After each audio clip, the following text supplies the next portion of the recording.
Salutations, everyone. My name is Daniel Wilson, and welcome to the Diablo County Murders.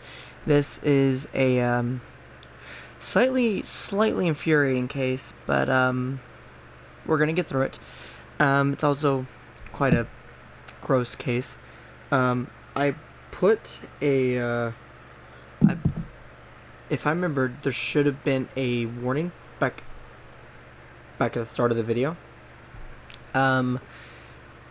Just because there's gonna be some themes in this video that I'm pulling up the script. Is some themes in this case that are gonna be quite upsetting to some people, and I don't want you to walk into stuff like that. Anyway, before we begin, I will say that grab some water, grab anything to drink. I'm gonna be drinking this Prime. Grab a blanket, an animal, anything to help you feel cozy, because I guarantee you the story will not do that. And let's jump into it. Hope Jensen was born on June 20th, 2002. Her parents were high school sweethearts, Janine and Michael Jensen. And the parents being that way is not really important, but it does come up later in the story. And for the first 8 years of her life, she actually resided in Louisville, Kentucky. There's not many details around this part of her life because nothing happened. I guess that's good. Boring is good, I guess. No news is good news, what they say. However, in 2010, this would change. The first domino would fall. When Hope was barely even 8 years old, her parents died in a car accident while Hope was at school.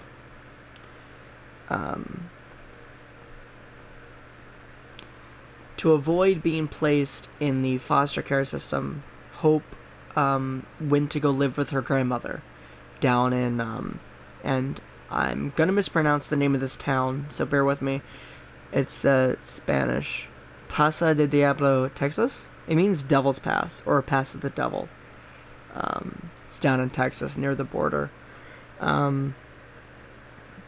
Hope would start attending Shirley Green Elementary, where she would make a lot of good friends. One very good friend, and two not so good friends. But one lifelong friend named Stella Patrick, who comes up later in the story and is actually a good person in the story.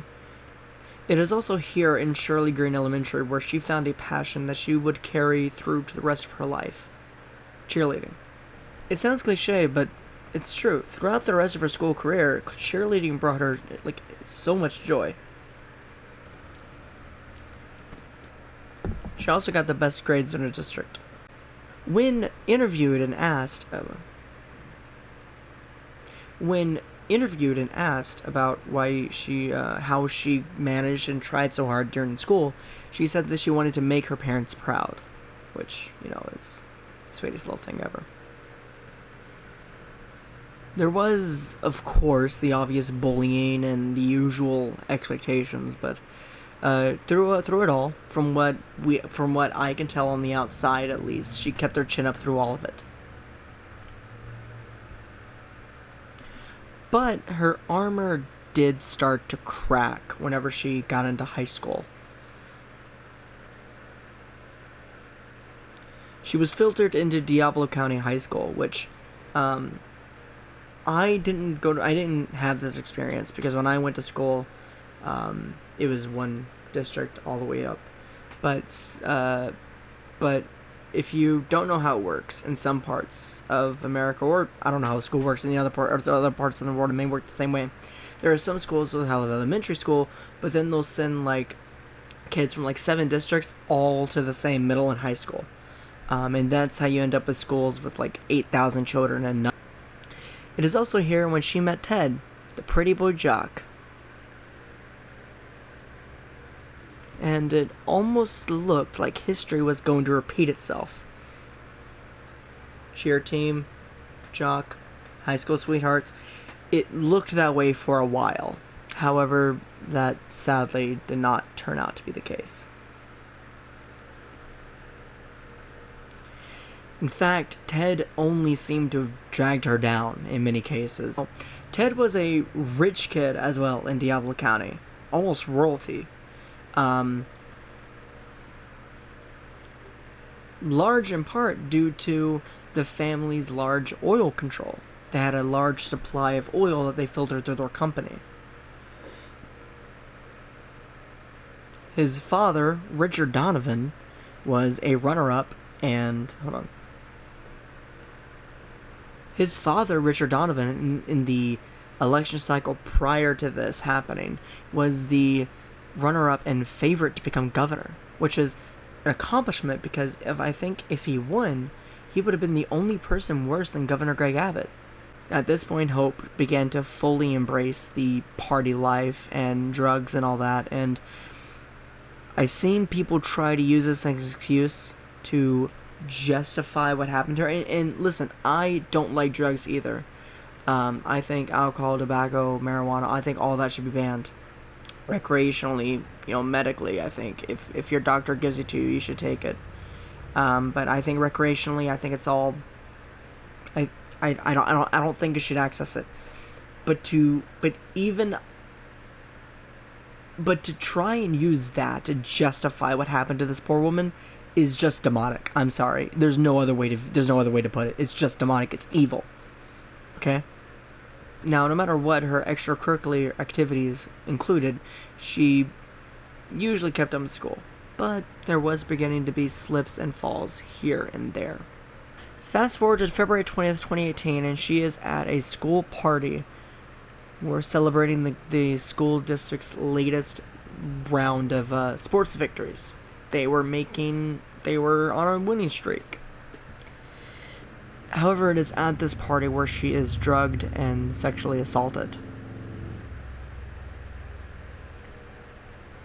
by Ted and his fellow football players.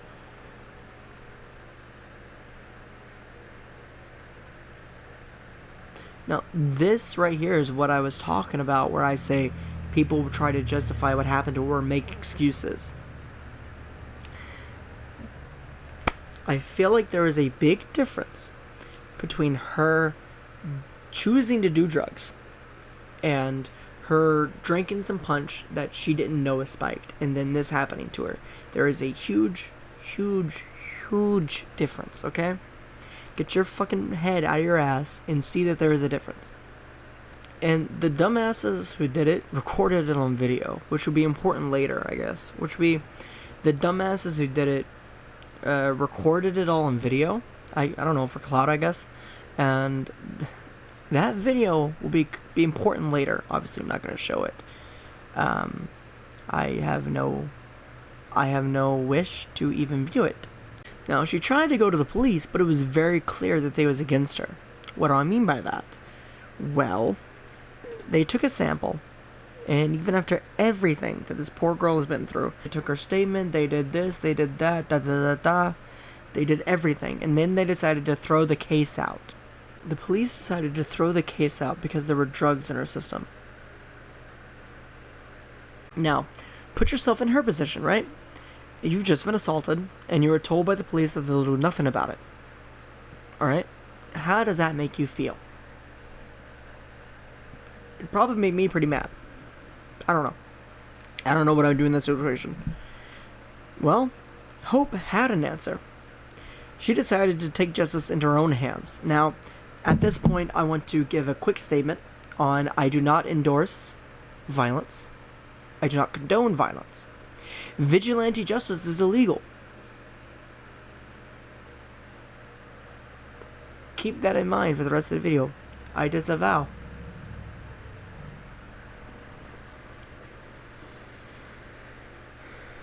Hope organizes a catch-all. She goes and finds each one of her attackers, and over the course of 3 days, I think it was, she murders them.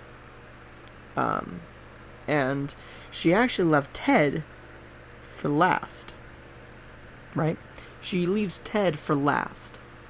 And she actually calls the cops before she murders him. I'm not going to describe how they were murdered. I think that's a bit too graphic. Um, you know, they were bad people. I don't like them, but they were still somebody's kid, and they still have people that cared about them. They still have people that care about them today, and I'm not gonna tell their family to hate them. I don't, um, and I don't think it'd be right for me to go like, oh, this person had his blah blah blah blah blah blah blah. Yeah, that's part of the whole like being respectful thing I'm trying to do. I'm not gonna sit up here and go through all the gory details.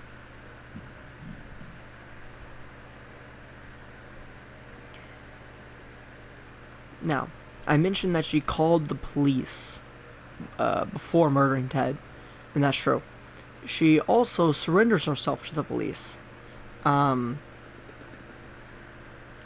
it seemed like she had no intention of escaping. It seemed like that she honestly had no intention of escaping. Now, in court, her court trial lasted. Uh, I think her court trial lasted 4 days. I could be wrong on that. Um, it's not in my script, but I can probably look it up.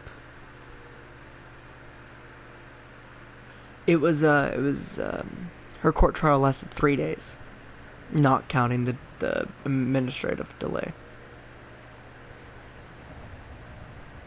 Now, she pled guilty against her lawyer's advice, um, but the court trial, like I said earlier, she wasn't trying to escape.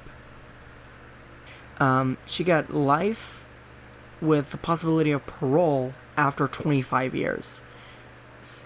That's like this this girl committed quadruple homicide, and they're giving her parole eligibility for parole in 25 years. She can get out in 2043, but that all depends on what she does inside a prison.